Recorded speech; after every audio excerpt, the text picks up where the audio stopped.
Between 1847 and 1862, something peculiar happened at Fairhaven Plantation, located 17 mi northwest of Charleston, South Carolina.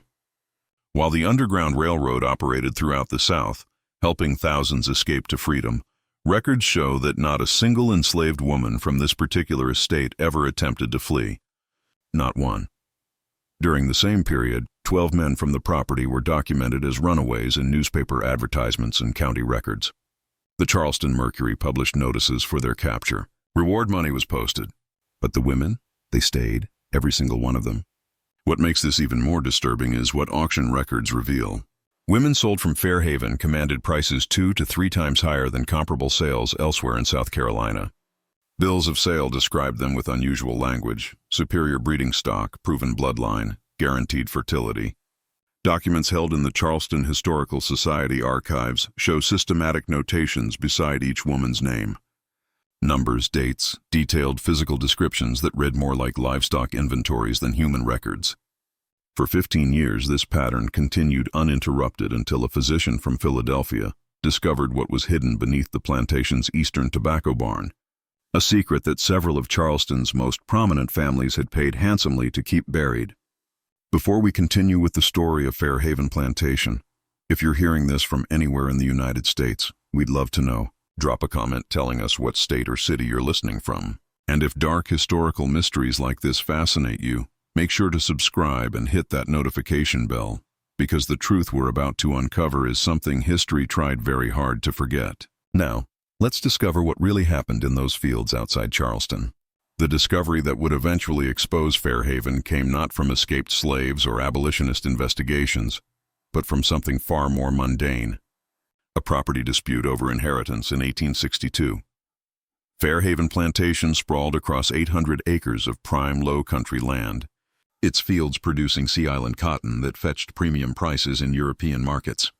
The estate had belonged to the Ruttles family since 1791, passing from father to son through 3 generations. By the 1840s, it was under the management of Thomas Ruttles III, a man whose quiet demeanor and modest lifestyle stood in stark contrast to the ostentatious wealth displayed by neighboring planters. He attended church regularly at St. Philip's. In Charleston, served on civic committees and was known for running what locals called a well-ordered operation. The plantation maintained approximately 60 enslaved people, a relatively small number for an estate of its size. What set Fairhaven apart, however, was its demographic composition. In 1850, census records show an unusual ratio: 38 women and girls to only 22 men and boys. Most plantations maintained roughly equal numbers, sometimes favoring male laborers for heavy field work. Fairhaven's numbers inverted this entirely. The property itself consisted of the main house, a modest 2-story structure lacking the grand columns and sweeping verandas of neighboring estates, along with 2 large tobacco barns, a cotton gin house, several storage buildings, and the quarters where enslaved people lived. The eastern tobacco barn, built in 1843, was notably larger than necessary for an estate that primarily grew cotton. Neighbors occasionally remarked on this oddity, but Thomas Ruttles explained it as preparation for diversifying crops should cotton prices fall. The community of enslaved people at Fairhaven lived under conditions that appeared from external observation similar to other low-country plantations. They worked the fields during planting and harvest seasons, maintained the grounds, and performed domestic duties. But several details barely noticeable unless one paid close attention set Fairhaven apart. First, the women at Fairhaven appeared healthier than those surrounding estates.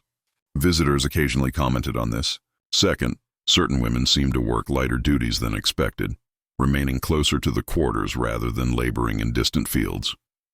Third, and most peculiar, was the fact that Fairhaven regularly sold young children at auction, usually between ages 2 and 4, yet maintained its population of adult women.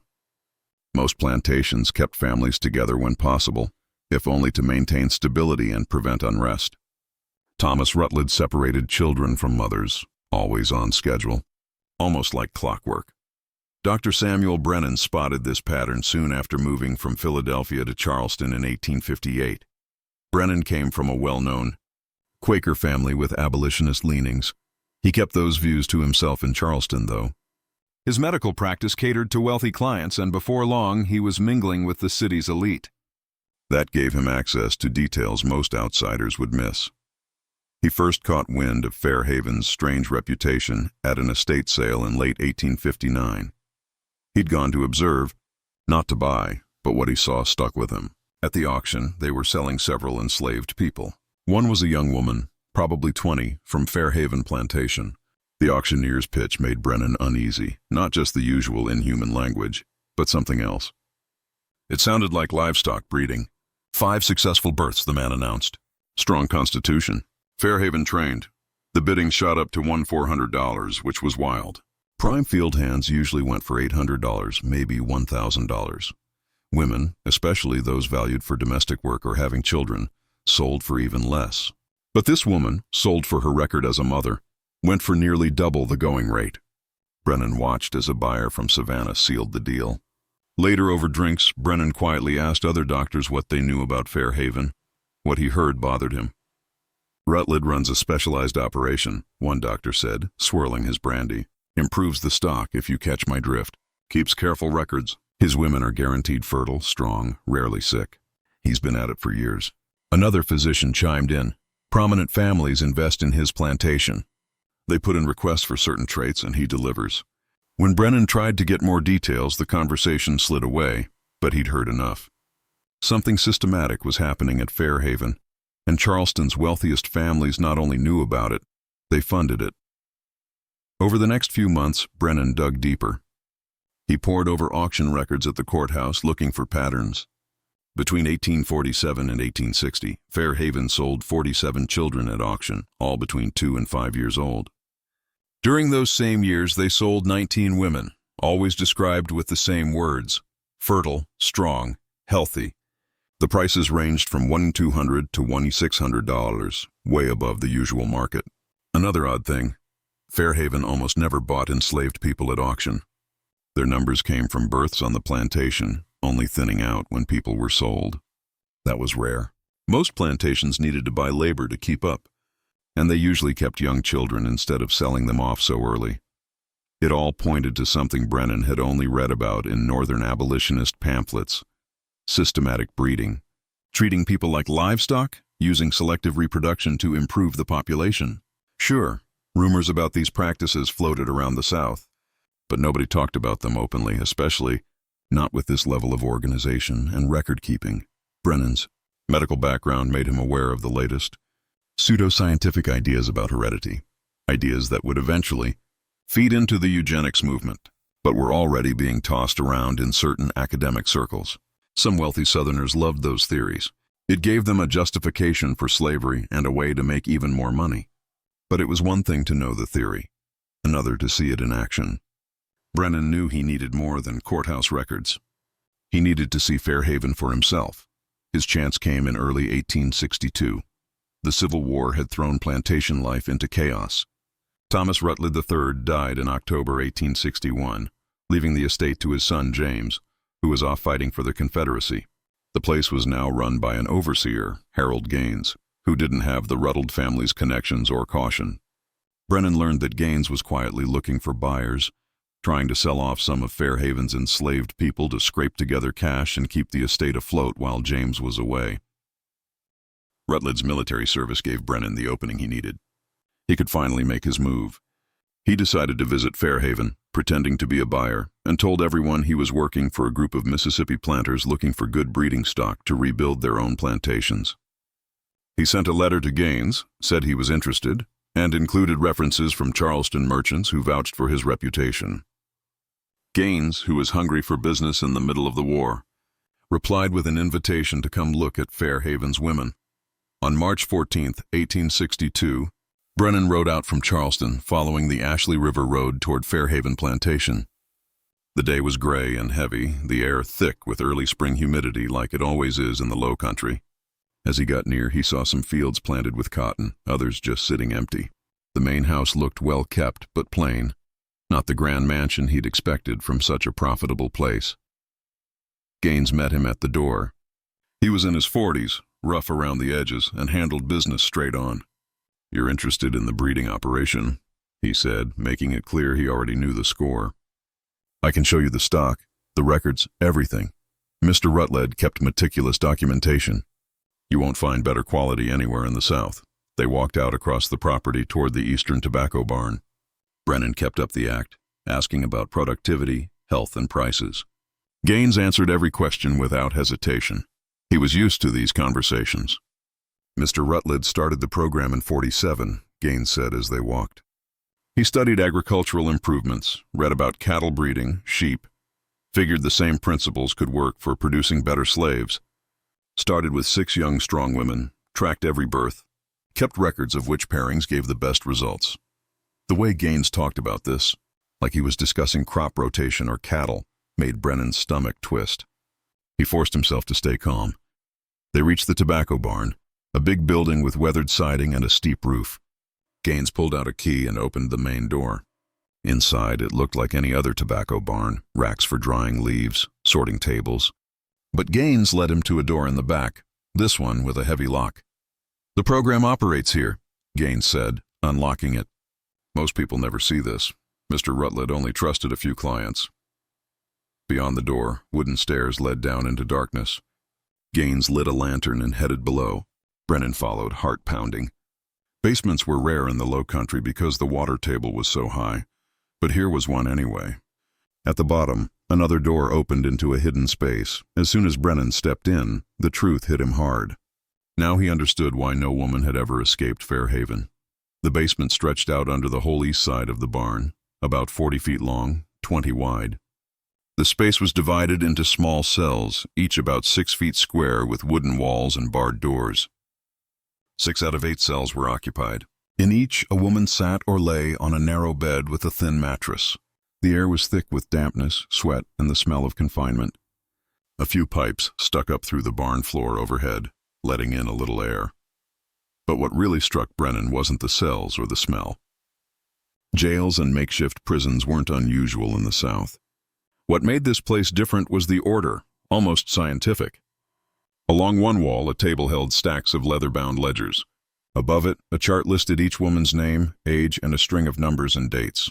Medical instruments sat on a shelf, tools for examinations, scales, measuring sticks. "These are the current rotation," Gaines said, as if it was nothing. Mr. Rutledge kept 6 to 8 in the program at a time. Once they're confirmed pregnant, they come down here, stay until they give birth, then go back after they've recovered. Keeps them healthy, well-fed, and away from fieldwork that could cause problems. Brennan tried to keep his face neutral. He forced himself to ask, "How long do they stay here?" "It depends. Most births are spaced out 7 to 9 months, just enough time for recovery." Mr. Rutledge kept track of everything: diet, exercise, timing. He came up with a whole system. Very precise. Gaines couldn't hide the pride in his voice when he talked about it. Inside the cells, one woman stared at Brennan with empty eyes. She looked close to giving birth. Another, younger, sat on her bed, knees hugged to her chest, just staring at the floor. Nobody spoke. The silence pressed in, heavy and awful. Gaines moved over to the table and opened a ledger. "This is what buyers want. Documentation." He pointed to a page, every line filled with neat handwriting. "We've got a complete record for each woman. Name, age, physical stats, kids' birth dates, fathers, health issues, feeding schedules, the works." Mr. Rutledge believed the only way to improve was to track everything. Find the patterns that work and repeat them. Brennan made himself look at the ledger. The page listed a woman named Sarah, age 26. Under her name, 8 children, each one with a birth date, the father's name, notes about physical traits. One line read, "Strong constitution, minimal complications, recommended for continued rotation." The children's names trailed down the page, with notes in parentheses, "Sold to Harrove Est Savannah 1857, or retained for future breeding stock." The language was cold, clinical. Human lives reduced to inventory. It was worse than Brennan expected. This wasn't just the everyday cruelty of slavery. This was organized, calculated. Someone had sat down and planned this out, step by step. Gaines pulled another ledger from the stack. Mr. Rutledge kept records from the very start. Began with 6 women in 1847. Some worked out better than others. He figured out what traits made the most valuable children. By the mid-1850s, he'd perfected it. Brennan cleared his throat, trying to sound steady. "And the fathers?" Gaines nodded. "Also carefully chosen." Mr. Rutledge kept records on all the men too, though they weren't locked up like this. He tracked which pairings produced the best results. Healthy kids, strong, with the right looks.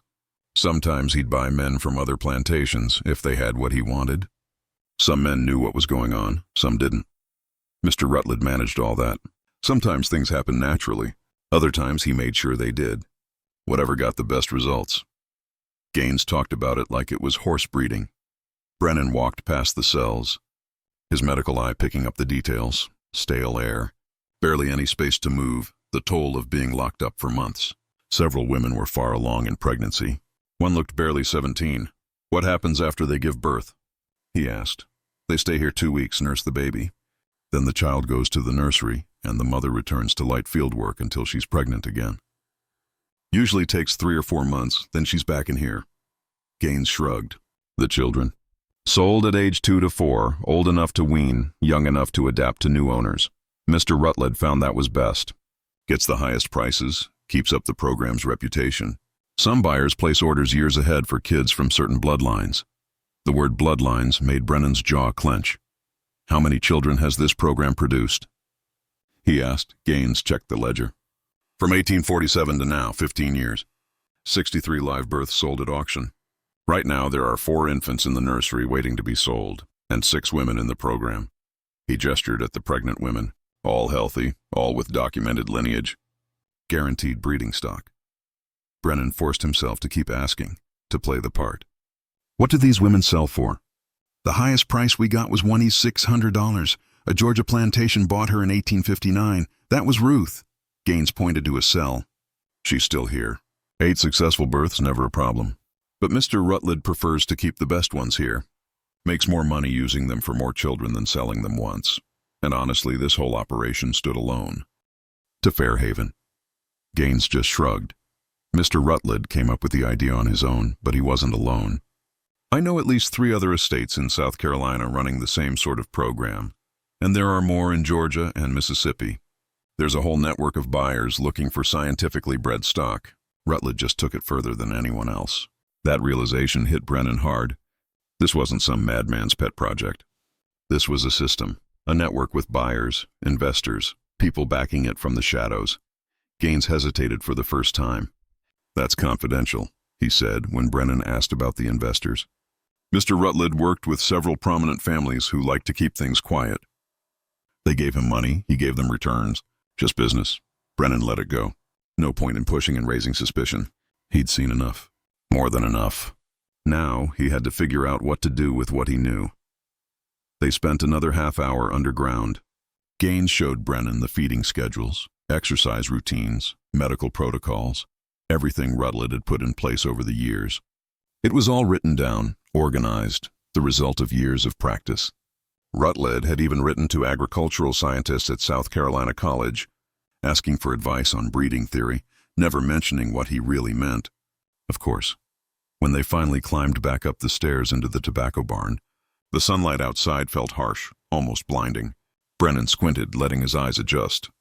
Behind them, Gaines locked both doors, making sure every sign of what lay below was hidden away. As they headed back to the house, Brennan, still playing the part, asked about the women available for purchase. Inside, his mind raced, trying to figure out how to expose this place. Gaines listed prices, said he could arrange inspections, promised paperwork for any sale. "I'll need to talk with my associates," Brennan said. "This is a big investment. I'll send word soon." That seemed to satisfy Gaines. They shook hands at the house, and Brennan mounted up for the long ride back to Charleston. As Fairhaven disappeared behind him, Brennan tried to make sense of what he'd just seen. What really unsettled him wasn't just the cruelty. It was the cold, clinical way they carried it out. This wasn't a crime of passion or desperation.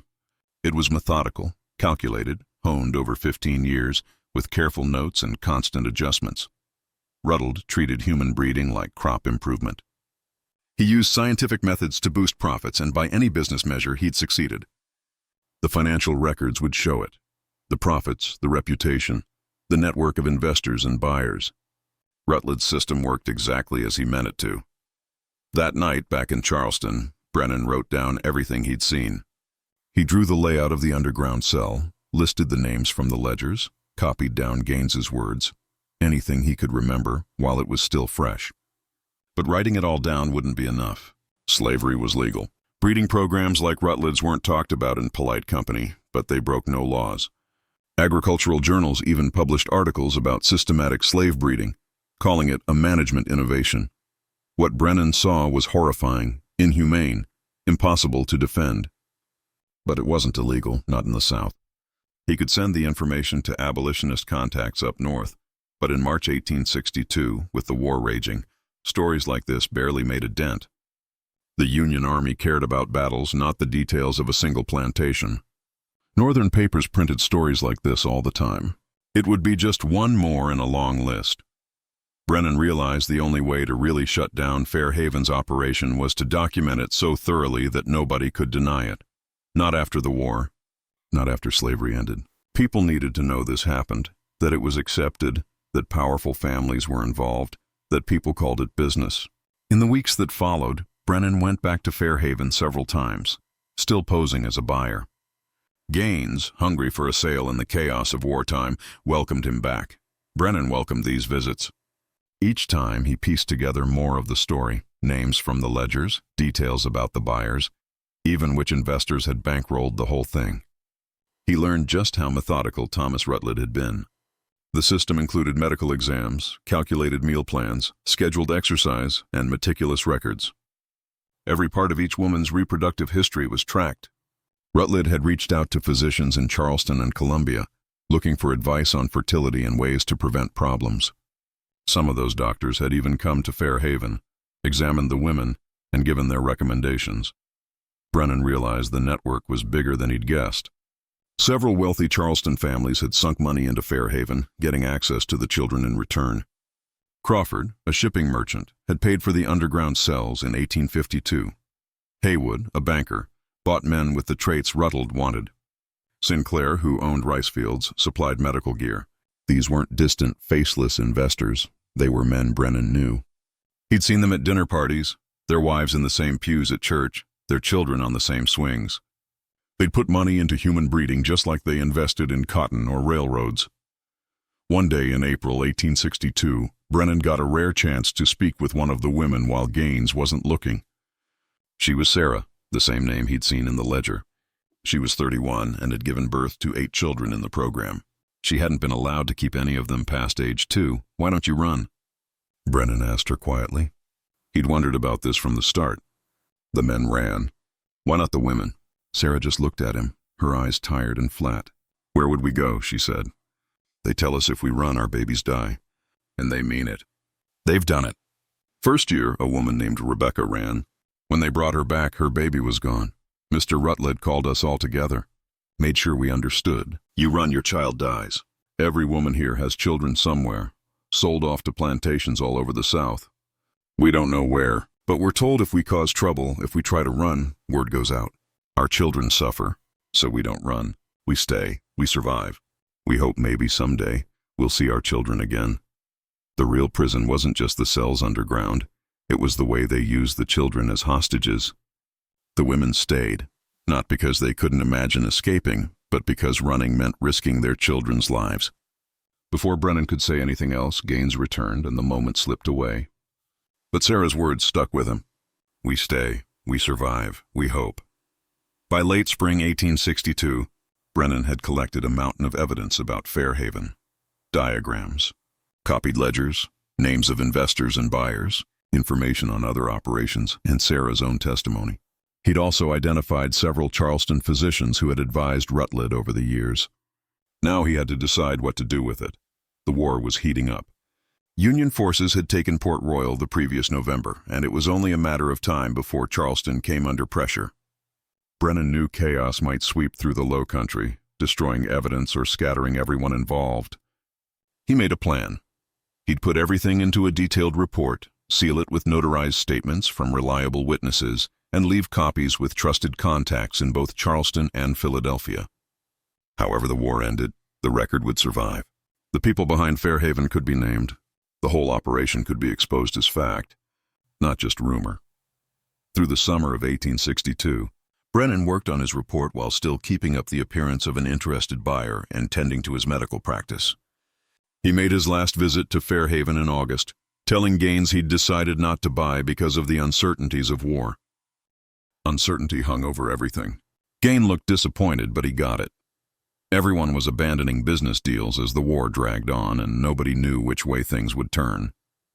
On this last visit, Brennan managed to slip Sarah a folded piece of paper. It had an address in Philadelphia, his family's home, and his sister's name. He leaned in and told her, "If you survive this, if you ever get north, find this address. Tell them Samuel Brennan sent you. They'll help." Sarah glanced at the paper for a second, then tucked it away in her clothing. She didn't say anything, but her eyes, maybe that was gratitude. Maybe just a look that said she knew someone had noticed her pain. Brennan left Fairhaven for good, rode back to Charleston, and finished his documentation. In September 1862, he sealed several copies of his report in waxed packets, stashing them in different places. One with a lawyer in Charleston, another mailed to his family in Philadelphia, and a third left with a Quaker meeting house in Columbia. Then he waited, watching to see what the war would bring. The war crept up on Charleston at first, then slammed into it all at once. Union forces tightened their naval blockade, choking the city's economy. Bombardments started in 1863. By 1865, Sherman's army closed in from the west and Union troops pressed from the coast. Confederate defenders gave up and abandoned Charleston. Brennan, who'd kept his medical practice going all through the war, treating both Confederate soldiers and civilians, stayed put as the city fell. When Union forces occupied Charleston in February 1865, he went straight to the military with everything he knew about Fairhaven Plantation. The army, busy handling thousands of newly freed people and the chaos of occupation, had no interest in digging into what they saw as old grievances. Slavery was ending. Justice for the past would have to wait until order returned. But Brennan didn't let it drop. He talked to military doctors, showed them his documents, explained the medical side of Rutledge's program. Finally, in March 1865, he convinced a Union Army captain named Joseph Fuller to go with him to Fairhaven and see if any evidence remained. They rode northwest from Charleston on a day that felt like spring, reached the plantation early. The low country was just starting to wake up from winter, new growth everywhere. As they neared Fairhaven, Brennan saw right away that the place was changed. Fields sat untouched. The main house had fire scars on one side. Tobacco barns stood empty, doors swinging open. They found Harold Gaines in a small house at the edge of the property, now home to several formerly enslaved families who'd claimed the land. Gaines, no longer the overseer, just a man trying to get by in the wrecked economy, told them what happened. When people heard the war was ending, they started leaving. Gaines said, "The enslaved people just walked away." Some of the women went down to that underground cell and tore it apart. They wanted to destroy everything, the records, the cell itself. I didn't try to stop them. By then, what did it matter? The ledgers? Brennan asked. Burned, Gaines said. The women burned everything. All Mr. Rutledge's records, years of it. They made a fire in the tobacco barn and threw in every paper they could find. What about the women themselves? Sarah, Ruth, the others? Gaines shrugged. Most left. I heard some went north with Union soldiers. Others scattered, searching other plantations for children who'd been sold. I don't know what happened to most of them. Captain Fuller wanted to see the underground cell. Gaines took them to the eastern tobacco barn, now just a burned-out shell. The door to the underground space was open. They went down the stairs. Brennan for the first time in 3 years, Fuller for the first time ever. The cell looked just as Brennan remembered, but wrecked. Doors to the individual cells had been ripped off their hinges. The exam table was flipped over. Buckets full of ashes showed where papers had been burned. The charts on the walls were torn down, just scraps left, but not everything was gone. In the wreckage, Brennan found a ledger that had survived, at least partially. The pages were burnt around the edges, but you could still read them. It covered the years 1847 to 1852, the early days of the program. He gathered the damaged book and a few other scraps that hadn't burned completely. Captain Fuller just stood there, looking at the cells, trying to take it all in. How long did this go on? He asked, voice low. 15 years, Brennan answered. From 1847 to 1862. 63 children sold. Multiple women cycled through. All of it documented, systematized, refined over time. And it was legal. Slavery. Nothing about this broke Southern law back then. Fuller just shook his head, slow, taking it all in. "What kind of men?" he asked. Brennan cut him off. "Respected men, big names in Charleston, churchgoers, civic leaders, people who thought they were bringing science to managing their estates. They didn't see anything wrong with it. Not morally, anyway. They searched the rest of Fairhaven but came up empty.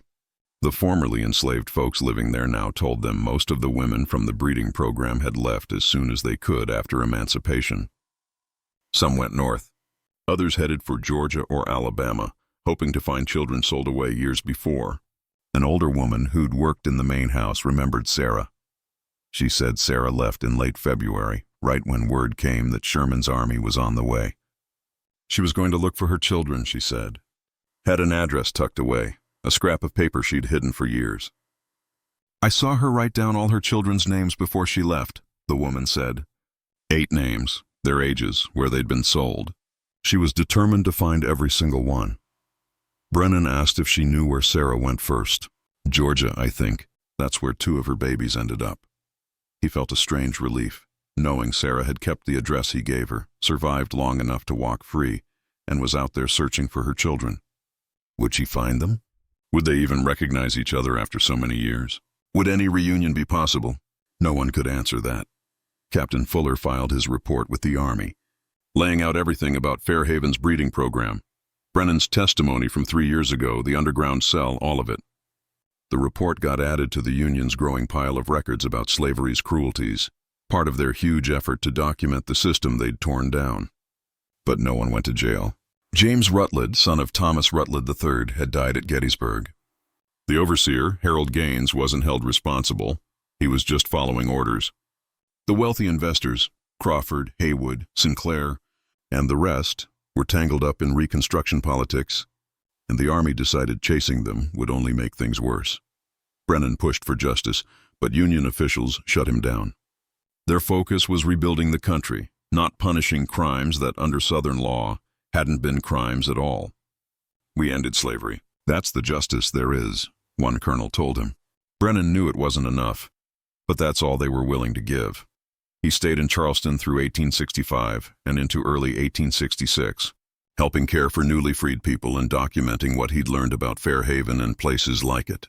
He talked to dozens of survivors, wrote down their stories, and found out about at least 4 other breeding programs in South Carolina alone, and more in Georgia and Alabama. Fairhaven turned out to be just one piece of a much bigger web. Then, in March 1866, a letter showed up at Brennan's Charleston address, forwarded from Philadelphia. His sister explained that a woman had come to their home months earlier, carrying his address. It was Sarah. The letter included Sarah's own words. She'd learned to read and write with help from Brennan's sister, and she wrote about her past year. She'd gone to 3 plantations in Georgia and found 2 of her children. One was 12 now, the other 14. Neither remembered her. The younger thought his mother was dead. The older barely remembered anything from before he was sold. Sarah stayed with them for weeks, trying to reconnect, but in the end, she didn't want to upend the lives they'd started to build. She left them there, working as paid laborers now. She promised to come back. "I found 2 of my 8, Sarah wrote, "and I'll keep searching for the rest. But I wanted you to know I survived. I wanted you to know what you wrote down. It matters. Someone recorded what happened to us. Someone will remember. Remember, that's what matters most." Sarah ended her letter with a promise. She was going to keep searching, traveling from one plantation to the next, chasing every rumor about children sold from Fairhaven between 1847 and 1862. Brennan never heard from her again. He didn't know if she found her children or what happened after she left. But her letter gave him something that stuck, proof that writing things down mattered. The truth needed recording. Even when justice was out of reach, witnessing counted for something. In late 1866, Brennan pulled everything together for his final report on Fairhaven Plantation. He gathered testimony, sorted the bits of physical evidence that survived, and wrote it all up. He made several copies and sent them to archives in Philadelphia, Boston, and Charleston, making sure the story would last. The report didn't leave anything out: investors' names, details about the breeding program, sketches of the underground cell, testimonies from Sarah and other women, profit ledgers, letters between Thomas Rutledge and doctors, and a full breakdown of how the system ran for 15 years while Charleston's elite looked the other way. Brennan called it simply Documentation of Systematic Human Breeding Operations at Fairhaven Plantation, Charleston District, South Carolina, 1847-1862. At the end, Brennan wrote, "What happened at Fairhaven wasn't the madness of a single man. It was the natural result of a system that treated people as property. Rutledge didn't invent human breeding. He just organized it, wrote it down, and tried to give it a scientific gloss. His business worked because slavery made it legal, investors made it profitable, and society made it invisible for anyone who didn't want to see. The women locked in Fairhaven's underground cell weren't just hurt by one man's cruelty. They suffered because a whole society failed them. Their pain wasn't rare. It was exactly what the system made possible. We need to remember this, not because Fairhaven was uniquely awful, but because it was so common. There were places like Fairhaven all over the South. We can't put the dead on trial or undo the past, but we can make sure what happened stays in the record, isn't forgotten, and is understood for what it was.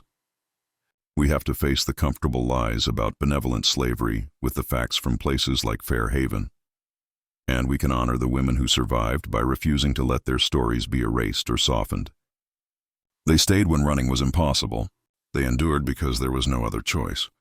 And after emancipation, they searched for children they were never allowed to keep. That's the legacy of Fairhaven, not just the pain it caused, but the lives still shaped by its shadow. Brennan handed in his final report in January 1867 and went back to Philadelphia to practice medicine. He kept in touch with some of the formerly enslaved people from Fairhaven, helped a few find lost relatives, and offered medical care when he could. But he never went back to Charleston or the plantation. Fairhaven sat empty in the late 1860s. A few families tried to farm parts of it during Reconstruction, but nobody stayed long. By the 1870s, the property was split up and sold off. The main house came down in 1874. The tobacco barns collapsed bit by bit over the next decades. Someone filled in the underground cell in the 1880s while trying to build on top of it.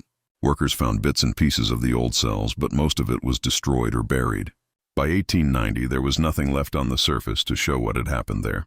The families who invested in Fairhaven's breeding program, Crawford, Haywood, Sinclair, and the rest, still held their place in Charleston society through Reconstruction and after. None of them ever admitted what they'd done. When Brennan's report showed up in abolitionist writings or in history books, those families waved it off as Northern lies, invented to justify the war and its aftermath.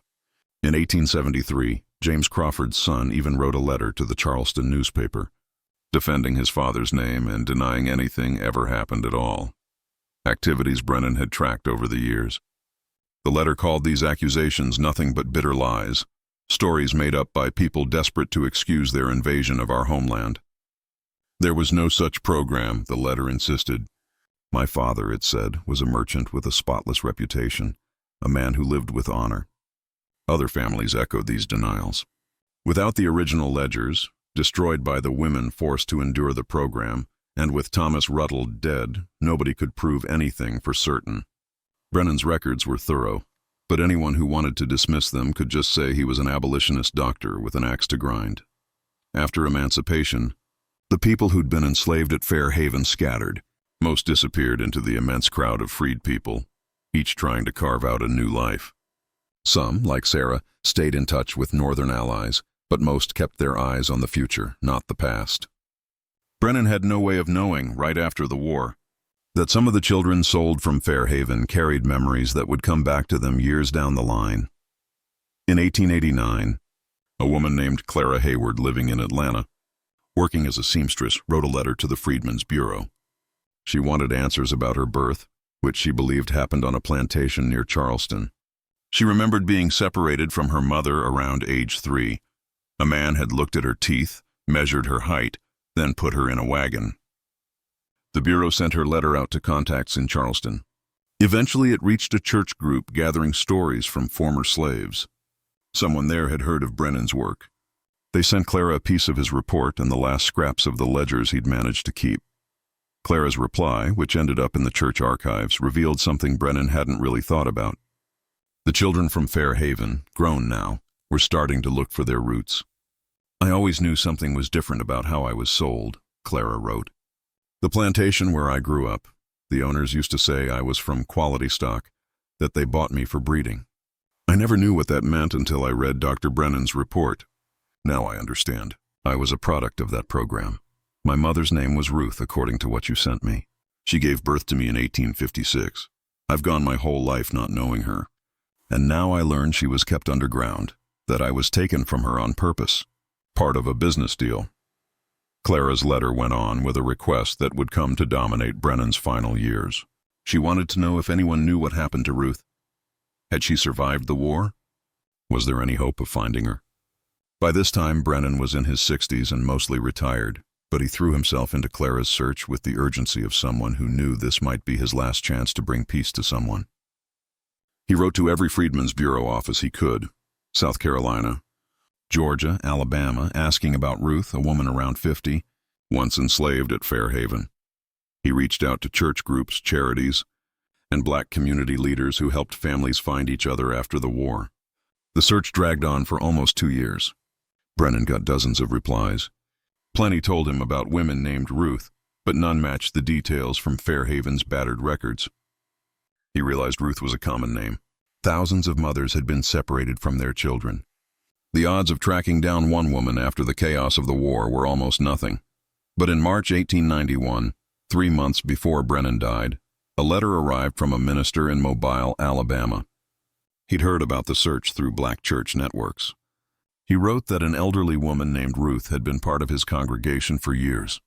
She rarely spoke about her past, but once she'd said she'd been kept in an underground cell at a plantation near Charleston, and she'd given birth to 8 children, all taken from her. Brennan sent Clara the minister's contact right away. He never found out if Clara Ara and Ruth managed to find each other again. He died in June 1891 before any more letters reached him. But church records in Mobile tell a different story. In April 1891, a woman named Clara Ara Haywood came to the city and stayed for 2 weeks. The minister wrote in his diary that Clara Ara had found her mother. After 35 years apart, they recognized each other instantly. Ruth cried for 3 days straight. Clara Ara told me her mother just kept repeating the same thing. They told me if I ran, my babies would die. So I stayed. I stayed for you. This reunion, one of the rare happy endings among Fairhaven's separated families, showed just how deeply the program had shaped people's lives. Ruth never tried to escape, not because she couldn't, but because the control over her mind was so complete. For 15 years, she truly believed any act of resistance would mean the death of her children. Even after emancipation, even after hearing slavery had ended, that fear clung to her. Clara Ara's letters to the minister, saved in the church's archives, give us one of the few first-hand accounts of life as a product of Fairhaven's breeding program. My mother told me that after I was born, she could nurse me for only 2 weeks. Then they took me to what they called the nursery, and after that, she saw me only now and then until they sold me when I was 3. She said she tried to memorize everything about me, the shape of my face, a birthmark on my shoulder, the sound of my voice. She was terrified she'd forget. When we finally met again in Mobile, she looked at my shoulder first thing. The birthmark is still there. She touched it and said, I remembered right. I remembered you right. News of their reunion spread through black churches and community groups. Suddenly people were talking. Fairhaven's children were looking for their mothers, and somewhere scattered records might help. Between 1891 and 1895, at least 6 more people reached out to different organizations, all saying they'd come from Fairhaven's breeding program, all searching for lost family. Some found what they were looking for. Others, heartbreakingly, learned their loved ones had died long ago. But even the searches that ended in disappointment revealed just how far the program's reach had stretched. Children torn from Fairhaven ended up scattered across 7 states, sold to plantations from Virginia to Texas. Some were sold over and over, passed from owner to owner as property changed hands. Tracing their paths meant sifting through scraps, auction records, plantation ledgers, Freedmen's Bureau papers, church registries. In the mid-1890s, a historian named Margaret Thornton at Atlanta University got interested in these stories. She'd read Brennan's report and saw that Fairhaven was more than just a footnote. It was a documented case of systematic breeding that could help explain bigger patterns. Between 1895 and 1900, Thornton interviewed 12 people who called themselves Fair Haven products, plus 3 women who'd survived the breeding program. In 1901, she published her findings as a modest academic paper called Systematic Reproduction and Family Separation, a Case Study of Fair Haven Plantation. It was the first real analysis of the program's long-term effects. Thornton found certain patterns kept showing up among survivors: constant anxiety, trouble forming close bonds, nightmares about being taken away or locked up. She noticed several women who'd lived through the breeding program never had children after emancipation, even though they were young enough. The trauma of forced childbearing and then losing those children left them unable to face pregnancy ever again. But maybe the most important thing Thornton uncovered was just how big the network really was. By digging into auction records and letters between plantations, she found at least 11 other estates in South Carolina, Georgia, and Alabama running similar programs from 1840 to 1865. Fair Haven wasn't alone. It was part of a system, planters sharing information, trading people, building something much bigger than anyone wanted to admit: techniques, comparing results, and even trading enslaved people specifically for breeding purposes. One particularly disturbing discovery in Thornton's research was documentation of what she called breeding exchanges. Several plantations, including Fair Haven, had arranged temporary transfers of enslaved men to introduce specific physical characteristics into their programs. A letter from Thomas Rutledge to a Georgia planter dated 1857 and preserved in a county archive discussed such an arrangement. "I am pleased to accept your offer of Jacob for a period of 6 months. His height and build match the specifications we discussed. I anticipate several promising additions to our program from this arrangement. Payment as agreed, $200 for the term with an additional $50 bonus if results prove satisfactory." The clinical language, the explicit commodification of human reproduction, the casual coordination between planters, all of this confirmed that Fair Haven represented not an aberration, but a business model that multiple operations had adopted. Thornton's paper received little attention when published. Academic interest in the specific mechanisms of slavery was limited in 1901, when national attention was focused on other matters and when many Southern historians were actively promoting narratives that minimized slavery's brutality. The few reviews her work received dismissed it as exaggerated or as dredging up painful history that was better left buried. But within Black communities, particularly in the South, Thornton's research circulated widely. It provided validation for stories that had been passed down but rarely believed by outside audiences. Families that had known about breeding programs but had been told such things were myths or exaggerations now had documented proof that such operations existed and functioned exactly as they remembered. The paper also provided something else: names. Thornton had documented the investors who financed Fair Haven and similar programs: Crawford, Hayward, Sinclair, and several others. These families, still prominent in Charleston and other southern cities, found themselves unexpectedly confronted with their ancestors' involvement in systematic breeding operations. The response was swift and hostile. In 1902, descendants of the families named in Thornton's research pressured Atlanta University to disavow her work. The university, dependent on philanthropic contributions, including from Southern donors, issued a statement calling Thornton's research poorly substantiated and suggesting it did not meet academic standards. Thornton herself faced significant professional consequences. She lost her teaching position and struggled to find academic employment afterward. But the documentation existed. Brennan's report existed. The fragmentary ledgers existed. The testimonies from survivors existed. And increasingly, the children who had been products of these programs were speaking publicly about their experiences, refusing to let the history be erased or minimized. One of these voices belonged to Samuel Crawford, ironically sharing a surname with one of Fair Haven's investors, though no relation. Born at Fair Haven in 1859 and sold at age 3 to a Mississippi plantation, Crawford had become a minister and community organizer in Jackson. In 1903, he published a short memoir titled Born for Sale: My Life as a Product of Systematic Breeding. The memoir described his childhood on the Mississippi plantation, where he was told repeatedly that he came from superior stock and was expected to produce children who could be sold at premium prices. "I was not raised to be a person," Crawford wrote. I was raised to be a product. My value was assessed by my physical characteristics, my health, my potential for reproduction. When I was old enough to understand what had been done to my mother, imprisoned underground, forced to bear children for profit, I felt rage that took years to transform into anything productive. This rage drives my work now. I tell my story because I want people to understand that systematic breeding was not some vague historical abstraction. It happened to real people. It happened to my mother. It happened to me. And the people who designed and profited from these programs were not monsters. They were respectable citizens who saw nothing wrong with what they were doing. Crawford's memoir sold modestly but reached important audiences. Copies circulated among black churches, educational institutions, and early civil rights organizations. More significantly, it inspired other Fairhaven products to share their stories.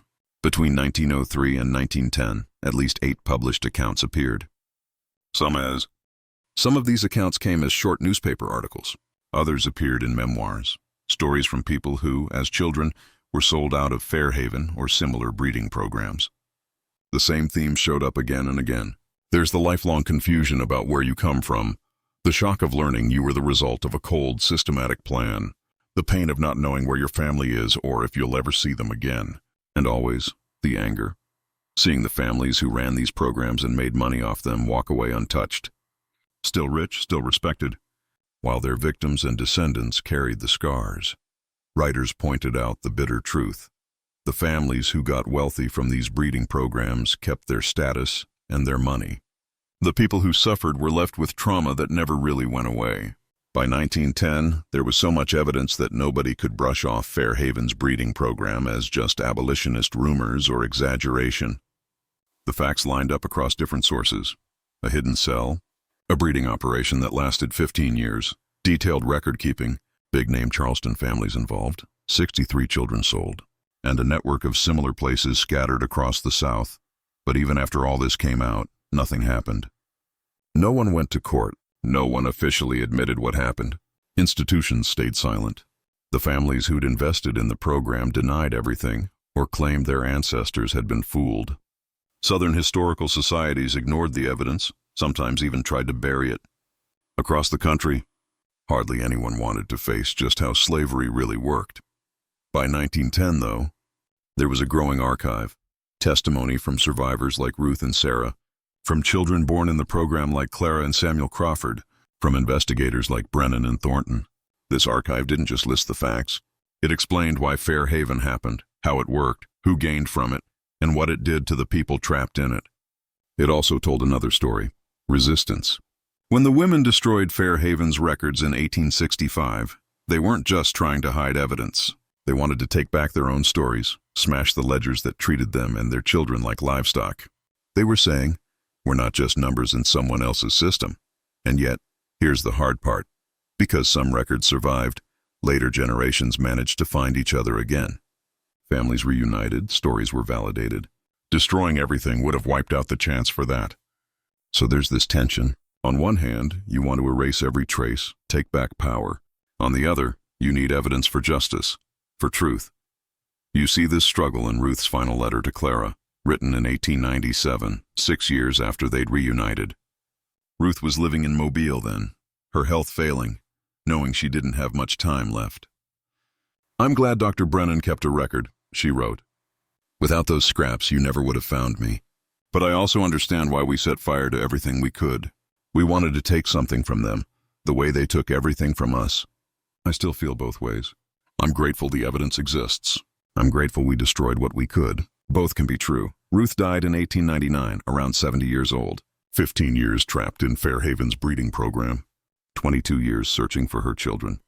8 years reunited with Clara before she passed. Clara made sure Ruth was buried in Mobile with a headstone that read simply, Ruth, mother of 8.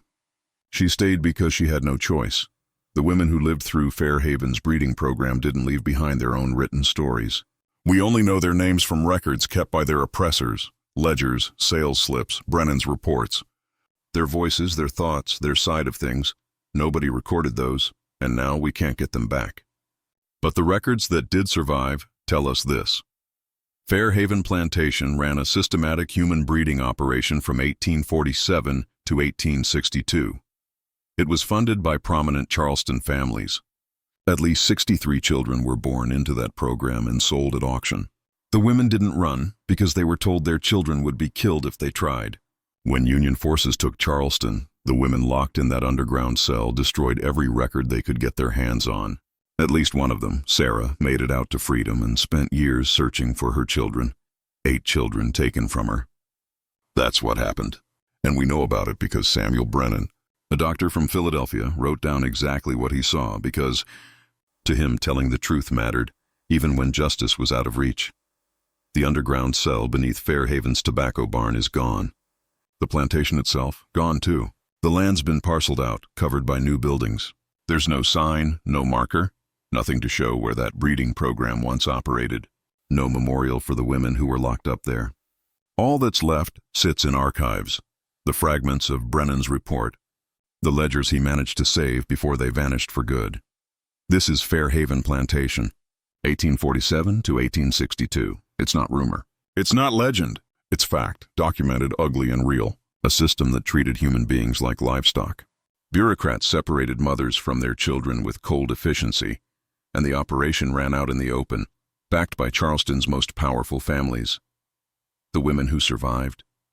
They didn't leave memoirs. No interviews, no final words for history. When freedom came, they just walked away and tried, somehow, to piece their lives back together.